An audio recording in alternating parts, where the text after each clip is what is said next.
Okay, welcome to our shir, Parshas Toldos, Tov Shin, Pei Aleph. And we have, of course, the brachas that Yitzchak gives to, ultimately to Yaakov, which he thought he was giving to Esav. And it's extremely emotional and dramatic. And we've talked many times in the past about the union of the Kol Yaakov, what the concept of Kol is. We've talked about why it says so many times Achiv, Esav, what's the concept of the brotherhood. Today I'd like to talk about one pasuk. And that pasuk comes when he gives him the bracha, he gives Yaakov the bracha. Of course, at this point he still thinks it's Esav. It says, Vayiten la'elakim, he gives him, Vayigash vayishak lo, it's in pasuk Chavav, Vayigash vayishak lo, Vayarach es reach begadav, and he smells the smell of his begadim, Vayavarcheyu, and he gives him the bracha.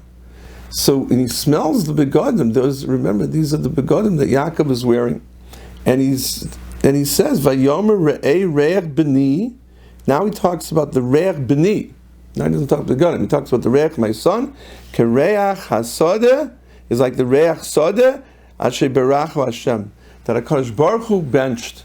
So this concept of re'ech is a very interesting concept in the Torah. We know Motzei Shabbos, we make a special bracha on the psalm, and the psalm gives us the reach, and we ask, why make a bracha on the psalm? And special, we understand we always make brachas on wine, we make a bar priagofen, kiddush, havdalah, so on. What's this concept of reach that we want to make? So we know that we all grew up and we were told that when Shabbos is over, our neshama gets very lonely for Shabbos. And we do, we all feel very, there's a certain depression that sets in, let's be honest. Shabbos is over, I gotta wait all week till Shabbos again, And we smell the psalm and it revives us in a certain way. The psalm has a ruchnistik, a smell to it. And that's what the Chazal tell us, it gives us the boost for the week to come, and it gives us a nechama for what we lost. And the Bnei Yissaschar says, where does it come that Reach has all of these kaiches?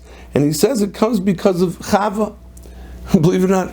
Because it says when Chava did the chet of the Eitz Hadas, when she began, right? The Nachash came to Chava, and he spoke to her, and then Chava takes a look, and she sees the eitz. It says in Pasuk Vav, in the beginning, Per Gimel, all the way back in Bereshis. It says, Vatera ha'isha ki toiv ha'etz l'machol. The Isha saw that the eitz was good to eat. V'chisavahu le'nayim, and it was good for the eyes. V'nechmod ha'etz l'haskil, and it was good for the brain. This was mamish everything, vitamin eitz. V'tika mipirya v'toichal. V'titin gam l'isha ima v'yochal.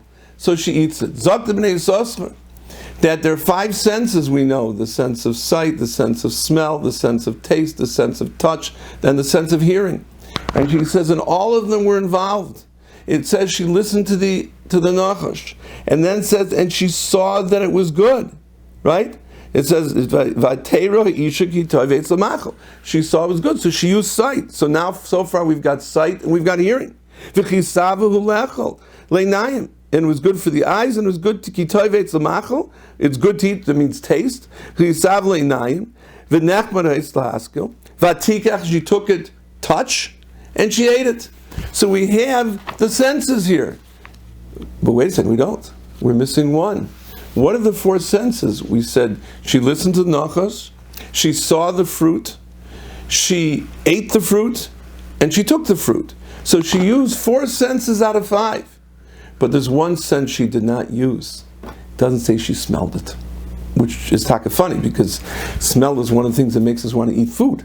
We smell it. You come into the kitchen, Erev Shabbos, and you smell the cholent, and you go, Shabbos is coming.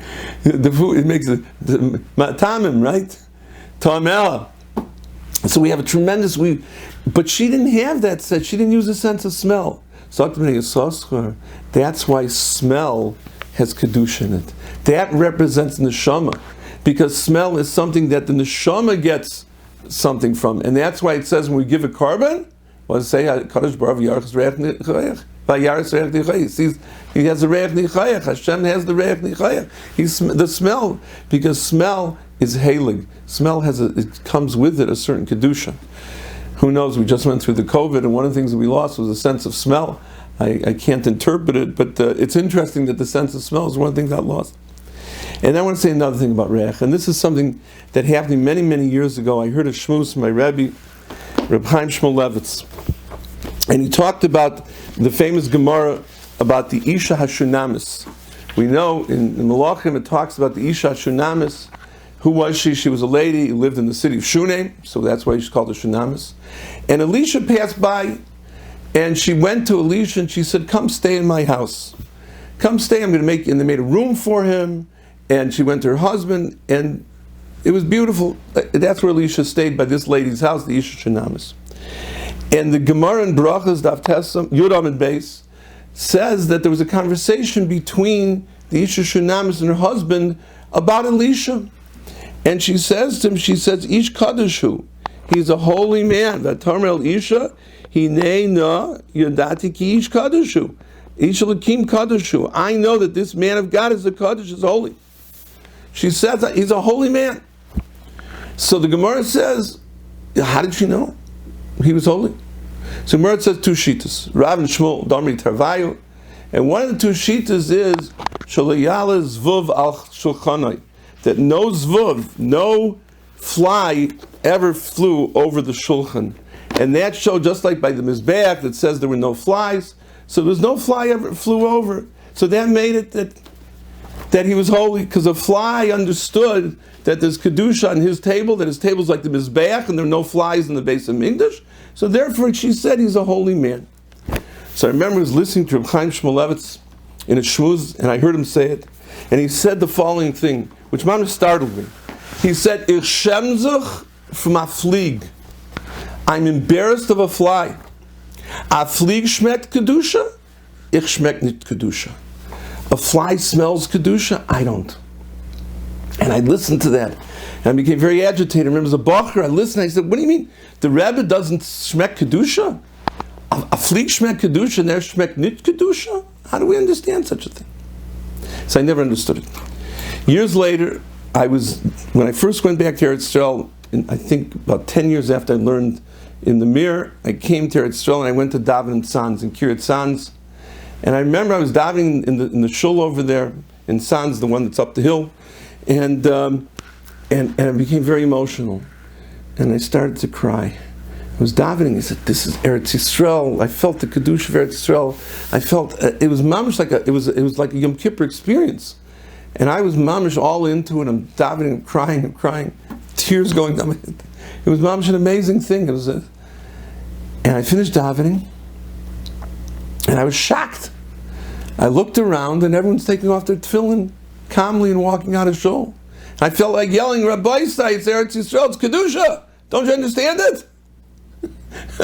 and they nothing.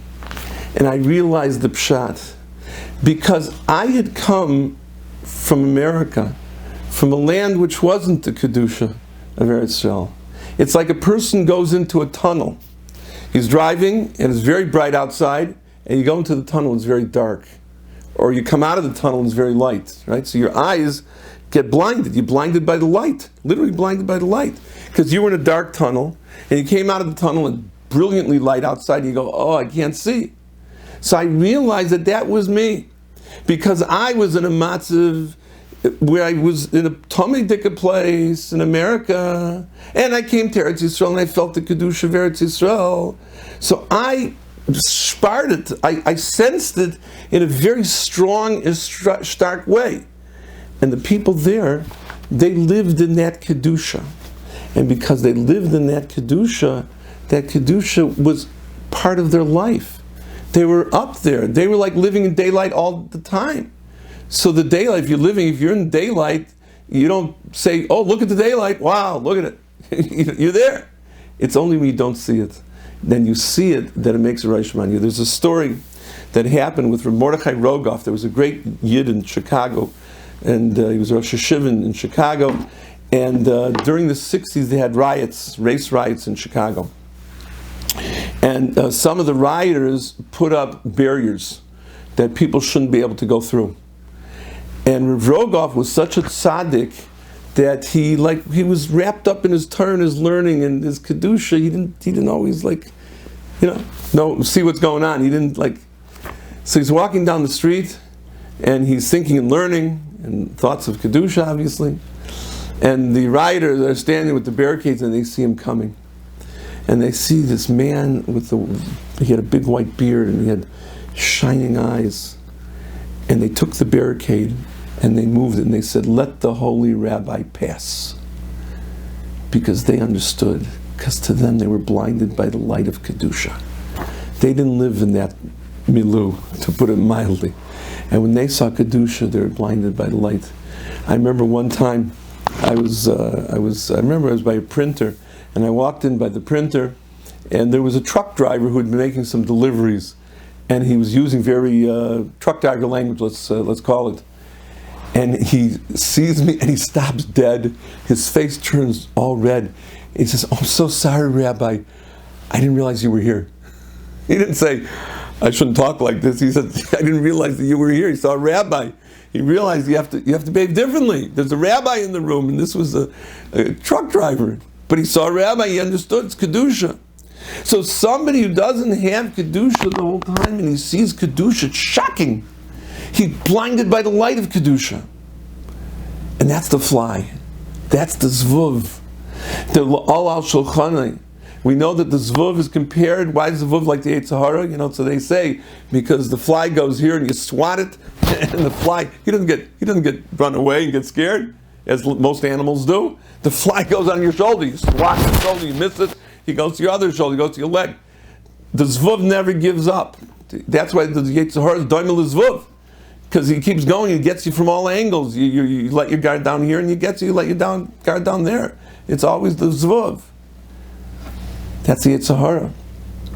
But when the Zvuv sees Kedusha, he's blinded by the light and he can't go.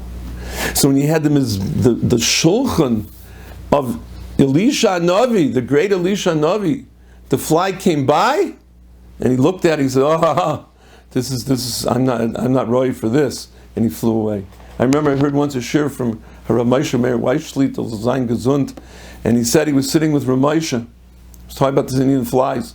Sitting in the summer in the camp with Ramesha, and it was a very hot day, and the two of them were sitting with cups of tea, and he said, "My tea had flies in it. What can I tell you? Flies were a reason like the kamikaze into hot tea." And says Ramesha didn't have anything because it was filled with kedusha.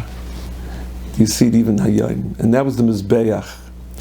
So I was thinking, das is Reb Chaim Shmulevitz, the Heilige Rebbe. When Reb Chaim Shmulevitz said, "Ich schemze from a flieg, a flieg schmeckt nicht kedusha," you know what he meant? What he meant is, of course, he's too humble to say it. Aber ich kann das sagen. He meant to say he's in kedusha all day long. So he shemze from a flieg because the flieg gets astonished by kedusha, gets bowled away by kedusha, and by him kedusha is regular. I've always told the story that I was learning with a person who wasn't always from, became from, and we're learning a Rashi. I was learning with him a Rashi, and I said the Rashi, like regular Rashi, and he went crazy, went nuts. He says, "Genius, brilliant, whoa, Rashi, what Rashi?" He says, "Unbelievable, I can't believe it." He was mamish, and I said, he's right. I just took it for granted because I lived with Rashi all day, and I didn't. He saw it because he came from somewhere else. So I think what Reb Chaim was telling us, a huge lesson, that we have to go. And when we have kedusha and we're from a yidden and we're given all these things, don't take it for granted. See it like the zvuv sees it. See it like the fly sees it. See it in such a way that it astonishes you, it excites you, it makes you freilich. You come in, you do a mitzvah. Wow! I remember the Luv and Esther, you read about certain rabbis, they couldn't sleep a whole night before the Luv and Esther, the first day of Sukkot. They were so excited, like a kid, He couldn't sleep a whole night, they couldn't sleep. So that way, it was something very special.